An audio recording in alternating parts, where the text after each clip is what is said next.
G'day there guys, Marky here, and welcome back to another episode of r/relationship advice. Let's get into it. The amount of time my girlfriend has spent sleeping has made me stop loving her. So I sound awful, but you have no idea. She always has slept more than me. That's fine. Lately it's been just too much. She falls asleep at say 10 PM and then wakes up after 12 PM, some days even after 2 PM. Then she takes a nap like 2 hours later for somewhere between 3 to 6 hours. I think my final straw was yesterday. She woke up at 9, then took a 6-hour nap at 11. Then after waking up at 5-ish, cleaned for an hour, then took a 5-hour nap after that. She spent 11 hours of her daytime sleeping. I'll get hate for this as well, but it's affected our sex life. Every time I'm in the mood, she falls asleep. I don't mean she says like, not tonight, and falls asleep. I mean she just falls asleep. One time it was the afternoon that we both had off and I suggested it. She was excited, went to bed, and I went to freshen up a bit. I came back like 3 minutes later, and she was passed out. I get that I'm not owed sex, but I'm having a dry spell because she just sleeps. I keep telling her that this isn't normal and she needs to see a doctor, but she refuses. She says I'm controlling because I can't have her all the time. She seems to think that it's normal for people to sleep 20 hours a day. I just stopped caring now. I can't leave her, but she makes me feel ignored in bed. And edit, a few people have hearkened on the sex life I mentioned. No, it's not my only concern. It was the most reoccurring pattern. We've had dry spells, some for 2 months, and there is no issue. She could say no and I'd be fine. The difference is her saying no versus saying she wants to and then falling asleep within 3 minutes every time. There is other issues as well, like she'll forget to feed the cat, do the dishes on her day, and has me cook almost everything. The difference is that those can be on and off, where some days she does and others she doesn't. And now in the comments, this is not normal, and she should go see a doctor. Yes, she needs to start with a thyroid-stimulating hormone check. I slept all the time, and it turned out that I had thyroid cancer. She could also have hypothyroidism, which would definitely make her tired all the time. It could be a lot of things, but she needs to have some blood work done to find the cause of this. How old are you two? And what else, if anything, is she doing besides sleeping? School, work, etc. How long has this sleeping more than awake pattern persisted?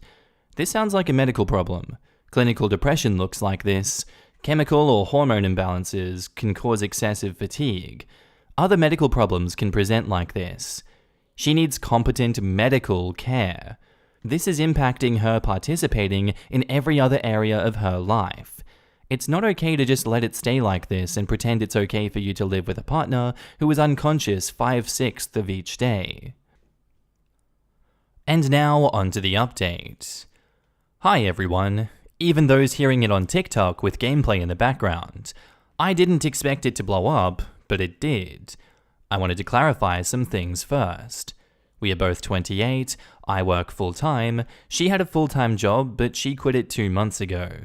Since then, she had been looking for work, but sleep issues started 2 weeks ago. The biggest mistake was mentioning our sex life, as people took it to mean that I cared more about sex than her. It was the easiest thing to show how my frustration had built up. Obviously, I care about her health too.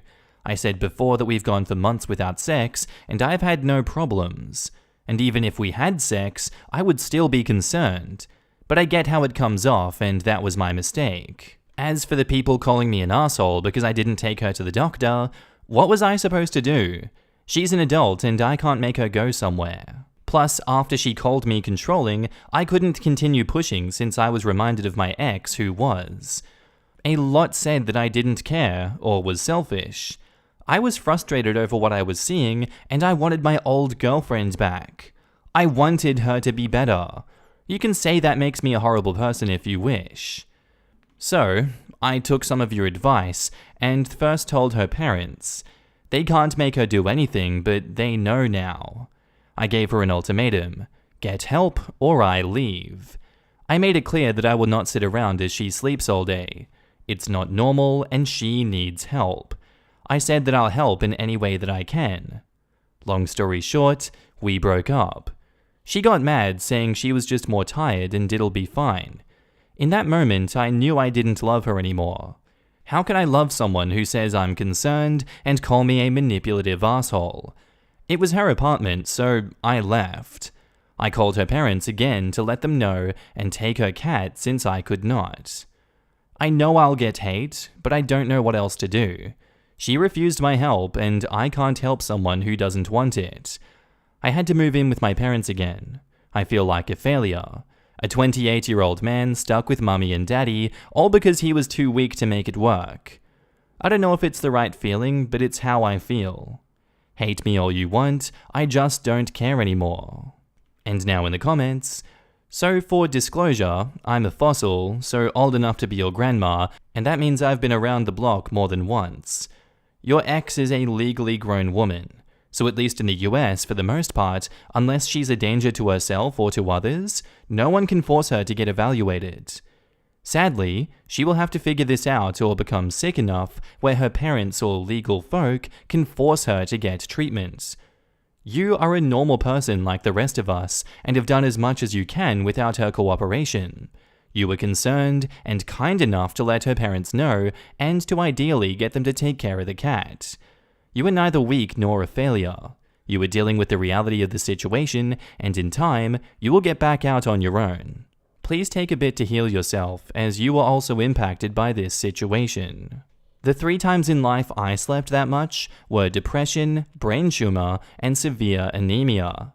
I hope his ex does get evaluated one day. Excessive sleep can oftentimes be the only visible symptom. I used to get defensive too because I couldn't identify any other symptom. I felt guilty that my body was lazy and I looked healthy on the outside. Adding narcolepsy to the list as well. Without medication, my body will naturally sleep for 16 to 20 hours a day. The falling asleep within 3 minutes is also common for narcolepsy. Rapid sleep onset is one of the things they check during the diagnostic sleep study. It's extra fun when I'm also depressed and anemic at the same time too. I basically feel like I'm in a coma. I was a sleep tech for years, and this sounds like a textbook definition of onset narcolepsy. People think narcolepsy is just randomly falling asleep, but it's also sleeping for hours and hours and hours. In my narcolepsy sleep studies, patients would fall asleep during setup, sleep upwards of 11 hours, and still get upset when I woke them up, and sometimes be physically unable to stay awake during the waking portion of the follow-up test. It's also not unusual to develop and start showing symptoms of narcolepsy in your late 20s. Our next post is titled, "Meeting with CEO has crushed me." I work for a company in Germany. I am new to this company, 4 months there, and also alone in my whole department. I am building it up. Last month we have acquired a new company, a French company, so we have a culture difference here. I was told that I'd also need to work for that company.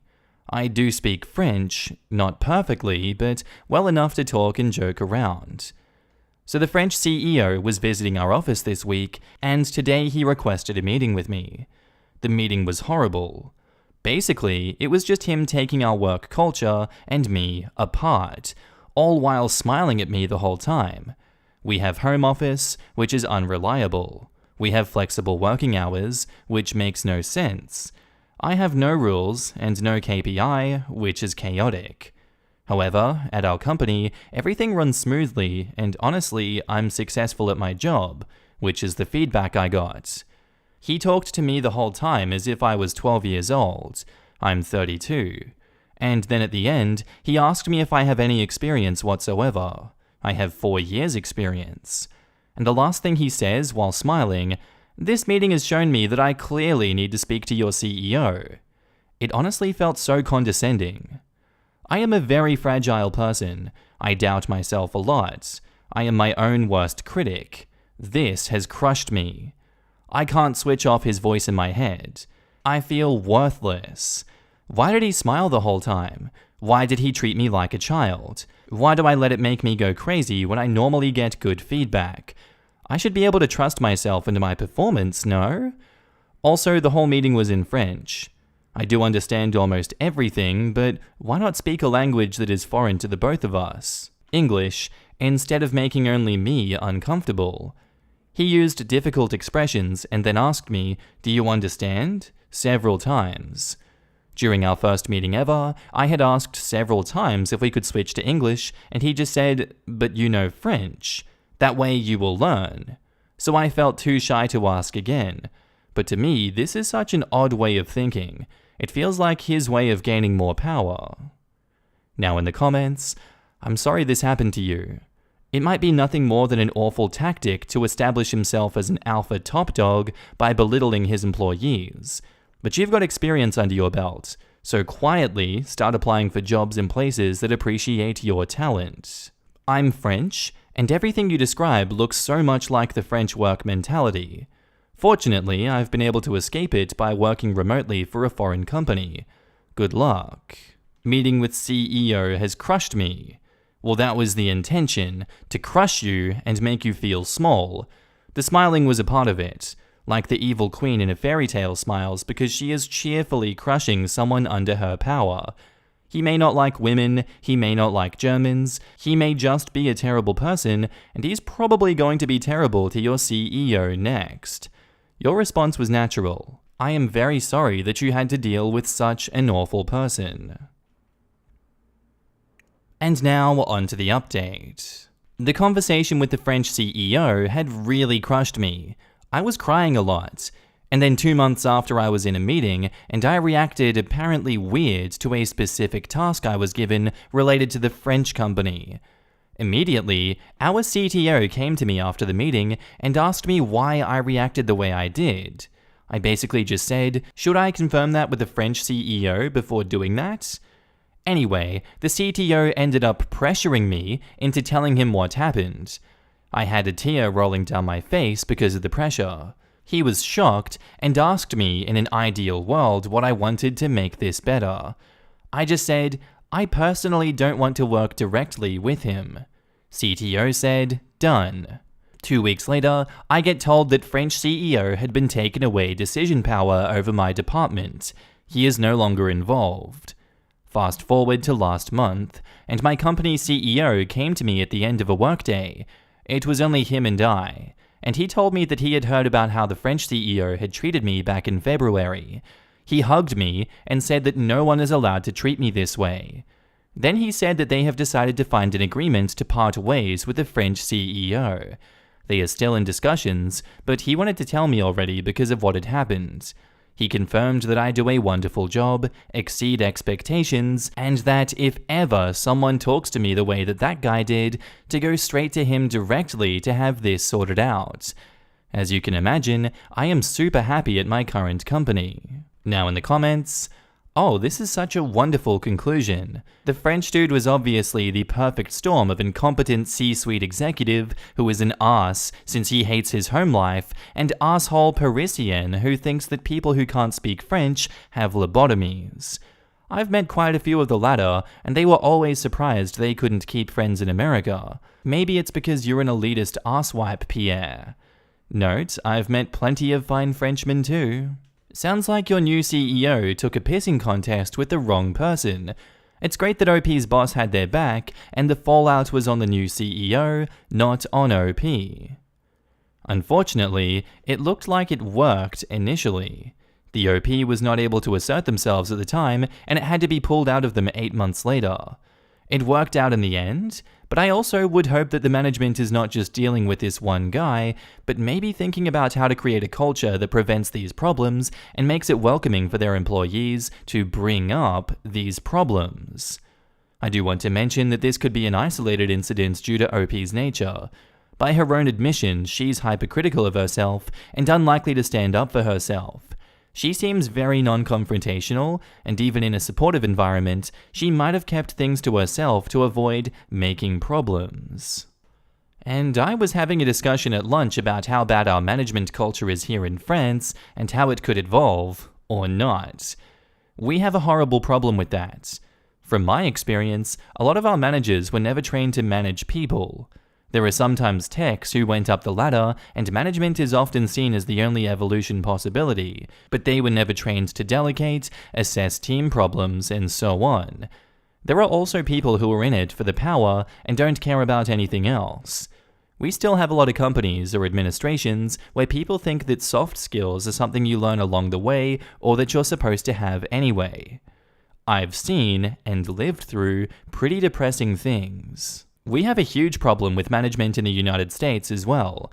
It seems that the human resource, or the supervising portion of their job, is considered to them to be extra work and a bother to what they consider to be the real work, i.e. the tech stuff. What they don't seem to understand is that they get paid more because they're expected to be actual supervisors and managers helping their subordinates. I can't tell you the number of times in training classes that I've held where the supervisor or the management asks, "How am I supposed to get my actual work done if I have to deal with these employment issues?" And then are in shock when I remind them that this is actual work too. Our next post is titled, "Am I the asshole for stealing my friend's wedding decorations?" I, 22 female, met Leia, 23 female, about 10 years ago at school. We were friends ever since. We spent a lot of time together, mostly in our friends group. Last year, she got engaged to her now fiancé Steve, 25 male, and started planning for their wedding right after. So she asked me to help her with her decorations. We talked about different options, and I spent hours and hours to make all her wishes come true. All of the things are handmade. Some days ago, our friend group and some of her other friends that helped with her wedding came together to talk about the upcoming wedding. As we started discussing our outfits, Leia started laughing, saying that I don't need to worry about my dress since I am not invited. I thought that it was a joke, but later she came to my house and asked me how I thought I was invited since I didn't get an invitation. I explained that because she said she is on a budget and I helped her in crafting the invitations and the decorations for the whole wedding, I considered myself as being invited, as all of our friends did too, that are in fact invited. She never told me that I wasn't before, and that day was not the first time that I talked about my dress because she is very specific on the dress code that she wants. Now that everything was prepared and ready, she tells me that I'm not going to be at her wedding because, quote, "She feels we are not as close as we used to be, and she doesn't feel like spending money on me because she has to pay per guest." When I told my friend Sarah about everything, we planned on getting the decorations that I made back. So today we went to the location, took everything back, and told Leia nothing about it. The wedding is tomorrow. Now I kinda feel bad for doing this, but I'm really hurt and upset by her behavior. She doesn't want to pay for me to be in her wedding, but was okay with me spending hundreds of hours on her? So part of me feels guilty, but on the other side, I don't want to be treated like that. So, am I the asshole? In the comments, not the asshole. Normally I'm not a huge fan of being petty, but she used you for free labor and dumped you on purpose. Figure out what you would charge for that labor and tell her she's only getting it back if she pays for it. Since you aren't that close, this is a business transaction. Edit, seeing some good notes in my replies. Make her pay up front, and in some format she cannot take back. Cash, money order, or a check that you cash before handing them over. Don't give her an opportunity to do a chargeback on PayPal, Cash App, etc. Not the asshole OP. If she asks you about it, say, "I made a wedding gift. I'm no longer invited to that wedding, so I don't have to bring a gift. That's my choice, just like it was your choice to use me for free labor and have me pay for everything, only to tell me at the last minute that I wasn't invited to your wedding." Part of the reason I would do this is because if she calls the police or anything, you'll have documentation that you made everything, paid for it, and it was intended as a wedding gift. OP says, "So far, Leah is blowing up my phone because one of my friends told Steve, her fiancé, about what she did, and he's upset too, and told her to find a solution to get a seat for me. Well, Steve seems to be a nice guy, and I feel really sorry for him. I don't know him that well, but he was always kind to everyone. It's not just her wedding, but also his. Still, Sarah and I are the only ones to know that the decorations are gone." Well, don't feel sorry for him. You just stepped on a rake hidden in the leaves, and attached to it was a giant red flag that he wouldn't have found until he was deep in the forest alone. OP says, to answer some questions, I'll be definitely not attending the wedding. I actually got all the bills from what I bought for the decorations because I wanted to keep track on how much I spent. I am now at my friend's place because I do think there is a possibility that Leah will show up at mine as soon as she will find out, and I don't know yet how I will move on regarding the decorations. So, little update. None of my friends knew that I was not invited and are upset too. 3 of them tried to talk to Leah, and now she's angry with me for causing trouble the night before the wedding. Also, 2 of them who are also bridesmaids plan on not showing up. I don't know what to think about it. Leah still has no clue the decorations are gone. Another update. Probably the last one for now because I can't deal with this at the moment. Leah's friend wrote me because I blocked Leah. As it seems Steve and Leah got in a huge fight because of this whole issue. Also, Steve messaged me to apologize for Leah and offered to pay for me since I don't want to attend the wedding and her behavior was trash. Plus, Leah did not just use me for free stuff, also other people. A friend who was originally invited made some of her accessories, but got a call yesterday that she is not invited anymore, after she got everything from her. I just got to know about this an hour ago, and at this point, I don't even know if any one of her friends is showing up because everyone is so angry. We have a friend group chat, and almost everyone has a story of Leah using us. And now, on to the update. So here is the update that you were waiting for after the original post is gone. Yesterday, Steve called me to ask in detail what happened, and we talked for a short while. Also, I told him the story about the accessories. He was shocked to say the least, and the last thing that he said was that he needs to think about everything. Today, Leah checked on the location to find it empty, and she blew up my phone to call me names. She's insane, demanding me to refund her for the stress and drama that I caused. Her whole family is after me. As far as I know, now the wedding is cancelled as Steve was not showing up checking on the location even though it was promised. But well, the cancellation is not official yet as there is still some time to the wedding. But Sarah and I are trying to find out at the moment. Are you ready for another update? To get started somewhere, Leah's wedding was never really on a budget. Steve's family is kind of wealthy and paid for most of the expenses. She probably wanted to keep the money that she saved for herself because she lied a lot about where she got all those things the friends made from and how much she actually paid. Also, shortly before the wedding was about to start, one friend sent us a recording in which Leah reveals she was planning on using us and how dumb we all are. She said that we're all poor students with debt, and she made the great move to marry into Steve's family, who always helped her with everything, including her expenses on university stuff. Actually, some of us actually showed up and witnessed Leah throwing a tantrum. As Leah was already at the location, Steve didn't show up on time, and some people received a text that everyone should take their presents back because he's not coming to marry her. I'll go into more detail later. Someone says, please, please, please don't show up, Steve. And OP says, the wedding was cancelled. Well, this is the best update ever. Please make friends with Steve. He sounds amazing and truly supportive. He needs to replace her in your friend group. So, if I understand this right, Leah was basically stealing from her future husband? She got a bunch of friends to do handmade stuff for the wedding, she presumably pretended to pay for it, and then didn't invite any of them in the hope that this way that it would not be revealed that it wasn't bought. Leah sounds like a special kind of dumb, honestly. How did she think that it wouldn't get out? Or was the hope here just to have it only get out after the marriage was over? I'm glad that you wrote this summary because I was really trying to figure out why Leah would not invite people, but now it makes sense. I mean, it still doesn't make any sense. Why on earth would you not invite people to the wedding that you're not paying for? Was she afraid they'd mention the work they did? I mean, hell, it wouldn't have been hard to say, of course I paid my friends for the work they did. Just because they're my friends doesn't mean I expect free work. And that's where I'm going to end today's episode, guys. I do hope you enjoyed. If you did, let me know what you thought of it, and I'll see you in the next one. Bye.